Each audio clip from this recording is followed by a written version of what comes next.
ಆತ್ಮೀಯ H16 news ಅರ್ಥಾತ್ ಹೇ ಸೀತಾರಾಮಗೆ ಸ್ವಾಗತ. ನಾನು ನಿಮ್ಮವ MI ಅಥವಾ ಮಲ್ಲಪ್ಪ ಜೋತಾವಾರ್. ಆದ್ಮೇಲೆ ಈಗ ತಾವು ದಿನ ಸುದ್ದಿಗಳನ್ನ ಅದರ ಜೊತೆಗೆ ವಿಶೇಷತೆಗಳನ್ನ ನೋಡ್ತಾ ಹೋಗಿ ವಿಶೇಷ ಈ ಮೊದಲನೇ ಸುದ್ದಿಯನ್ನು ನೋಡಿ.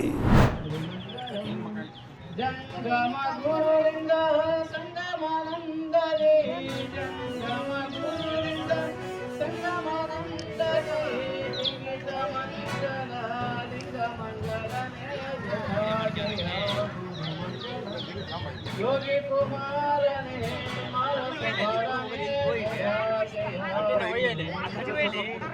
ವೀರ ಸಮಯ ಸರ ಗೌರವ ತೋರಿದ ವೀರ ಸಮಯ ಸರ ಗೌರವ ತೋರಿದ ಧೀರ ಸದಾ ಶಿವ ಸ್ವಾಮಿ ಸುಂದರ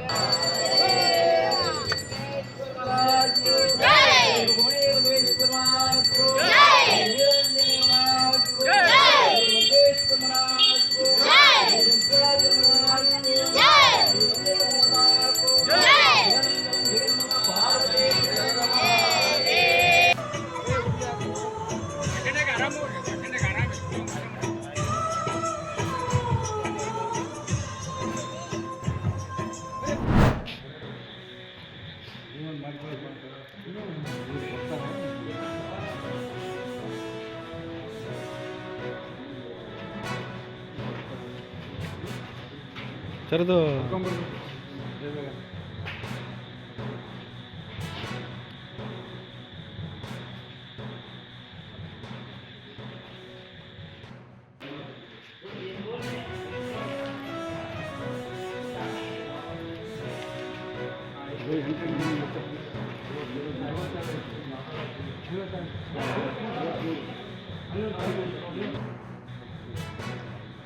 ವಿಡಿಯೋ ತಗೋತಾನೆ ಅಷ್ಟೇ.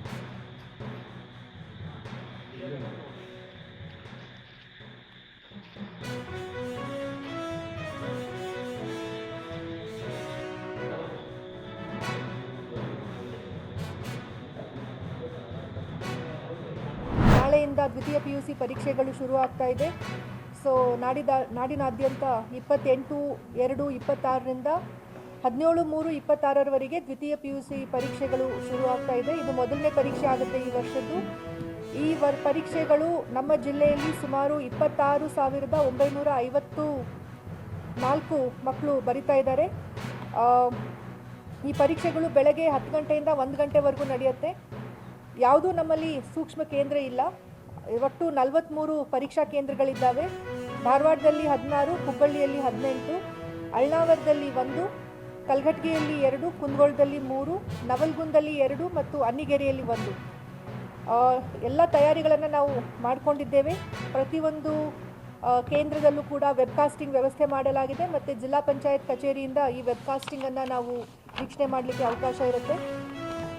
ಪರೀಕ್ಷಾ ಕೇಂದ್ರದ ಮುಖ್ಯ ಅಧೀಕ್ಷರ ಜೊತೆಗೆ ನಾವು ಮೀಟಿಂಗನ್ನು ಕೂಡ ಮಾಡಿ ಪರೀಕ್ಷೆಯನ್ನು ಸುಗಮವಾಗಿ ನಡೆಸೋದಕ್ಕೆ ಎಲ್ಲ ವ್ಯವಸ್ಥೆನ ಮಾಡ್ಕೊಳ್ಳೋದಕ್ಕೆ ನಾವು ಅವ್ರಿಗೆ ತಿಳಿಸಿದ್ದೀವಿ.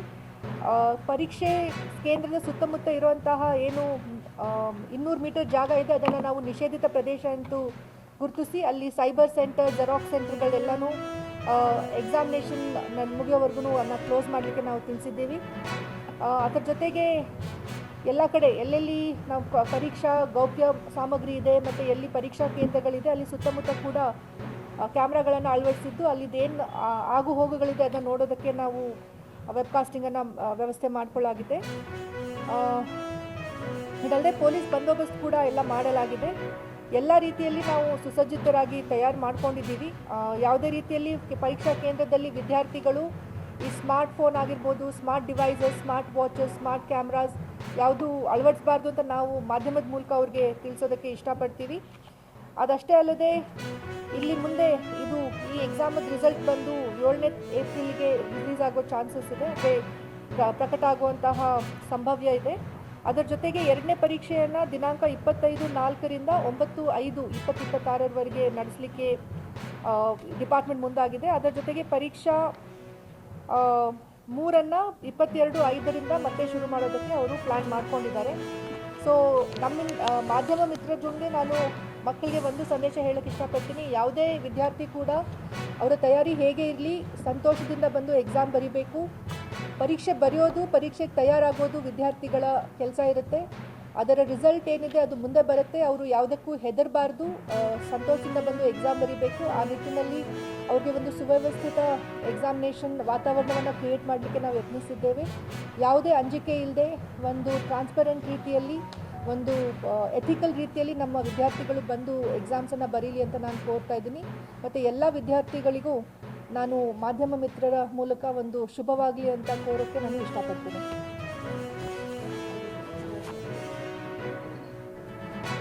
ಮಾಧ್ಯಮ ಮಿತ್ರರ ಮೂಲಕ ನಾನು ಇನ್ನೊಂದು ಸಂದೇಶ ಕೊಡಲಿಕ್ಕೆ ಇಷ್ಟಪಡ್ತೀನಿ. ಯಾವುದೇ ಮಗು ಈ ಥರದ ಒಂದು ದುರ್ನಡತೆಗೆ ಮತ್ತು ದುಶ್ಚಟುವಟಿಕೆಗಳಿಗೆ ಒಳಗಾಗಬಾರ್ದು. ಎಲ್ಲರೂ ಕೂಡ ಚೆನ್ನಾಗಿ ಸ್ಕೂಲಲ್ಲಿ ಪ್ರಿಪೇರ್ ಮಾಡಿರ್ತಾರೆ, ಇಡೀ ವರ್ಷ ಅವ್ರು ಓದಿರೋ ಅಂಥದ್ದಿರುತ್ತೆ. ಈ ಬಾರಿ ಅವ್ರಿಗೆ ಆಗಕ್ಕಾಗಿಲ್ಲ ಅಂದರೆ ಮತ್ತೆ ಇನ್ನೊಂದು ಆಪರ್ಚುನಿಟಿ ಇರುತ್ತೆ. ಸೊ ಯಾವುದೇ ಸ್ಟೂಡೆಂಟ್ ಇಲ್ಲೀಗಲ್ ಮ್ಯಾಲ್ ಪ್ರಾಕ್ಟೀಸಸ್ಗೆ ಮತ್ತು ಈ ಥರದ್ದು ಆಮಿಷಗಳಿಗೆ ಒಳಗಾಗಬಾರ್ದು. ಮತ್ತು ಪ್ರಶ್ನೆ ಪತ್ರಿಕೆ ಸಿಗುತ್ತೆ ಅಥವಾ ಇನ್ನೇನೋ ಅವ್ರಿಗೆ ಮಾಹಿತಿ ಸಿಗುತ್ತೆ ಅಂತ ಈ ಥರದ್ದು ದುಡ್ಡು ಕೊಟ್ಟು ಅಥವಾ ಬೇರೆ ಇನ್ಯಾವುದೋ ರೀತಿಯಲ್ಲಿ ಅನೈತಿಕ ಚಟುವಟಿಕೆಗಳಿಗೆ ಅವಕಾಶ ಮಾಡಿಕೊಡ್ಬಾರ್ದು ಅಂತ ನಾನು ರಿಕ್ವೆಸ್ಟ್ ಮಾಡಿ. ಸೊ ಪ್ರಶ್ನೆ ಪತ್ರಿಕೆಯನ್ನು ನಾವು ಎಲ್ಲ ಟ್ರೆಜರಿದಲ್ಲಿ ಇಟ್ಟಿದ್ದಾರೆ. ಮತ್ತು ಇನ್ನೊಂದು ಕಾಪಿನ ಇನ್ನೊಂದು ಸುರಕ್ಷಿತ ಜಾಗದಲ್ಲಿ ಇಲಾಖೆಯ ನಿರ್ದೇಶನಗಳಂತೆ ನಾವು ಇಟ್ಟಿದ್ದೇವೆ.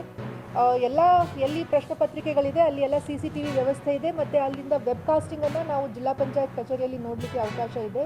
ಅಲ್ಲಿ ಒಳಗಡೆ ಹೋಗುವಾಗ ಯಾವುದೇ ರೀತಿಯಲ್ಲಿ ಮೊಬೈಲ್ ಫೋನ್ಸ್ ಏನು ತೊಗೊಂಡು ಹೋಗಲಿಕ್ಕೆ ಅವಕಾಶ ಇರೋದಿಲ್ಲ. ಮತ್ತು ಇಲಾಖೆ ಕೂಡ ಪ್ರತಿಯೊಂದು ಮೆಟೀರಿಯಲ್ ಏನಿದೆ ಸೀಲ್ಡ್ ಬಾಕ್ಸಸಲ್ಲಿ ಕೊಟ್ಟಿರುತ್ತೆ. ಸೊ ಖಂಡಿತವಾಗ್ಲೂ ಯಾವ ದಿನ ಪರೀಕ್ಷೆ ನಡೆಯುತ್ತೆ ಅಲ್ಲಿ ಆ ಬೆಳಗ್ಗಿನವರೆಗೆ ಯಾವ ಪ್ರಶ್ನೆ ಪತ್ರಿಕೆ ಅಂತ ಕೂಡ ಯಾರಿಗೂ ಗೊತ್ತಿರಲ್ಲ.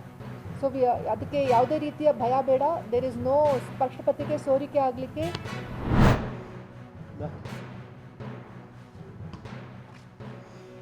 ನಿನ್ನೆ ರಾಜ್ಯ ಸಚಿವ ಸಂಪುಟದಲ್ಲಿ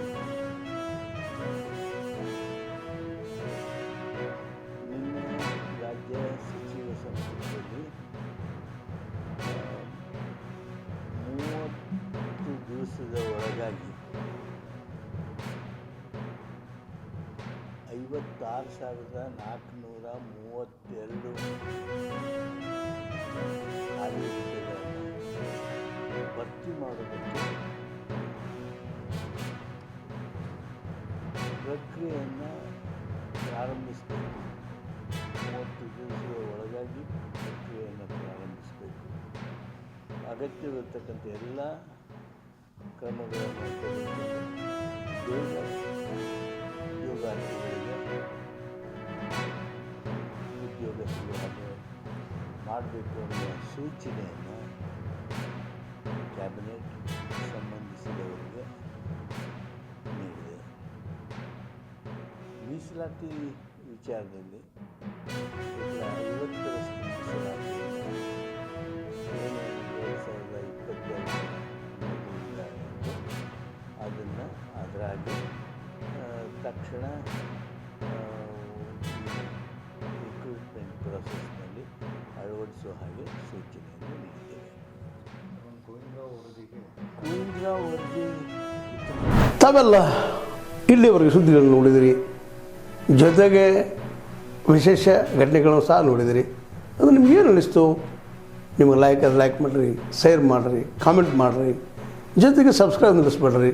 H16 ನ್ಯೂಸ್ ಅರ್ಥಾತ್ ಸೀತಾರಾಮ ಸತ್ಯದ ಕೈಗನ್ನಡಿ ವಂದನೆಗಳು.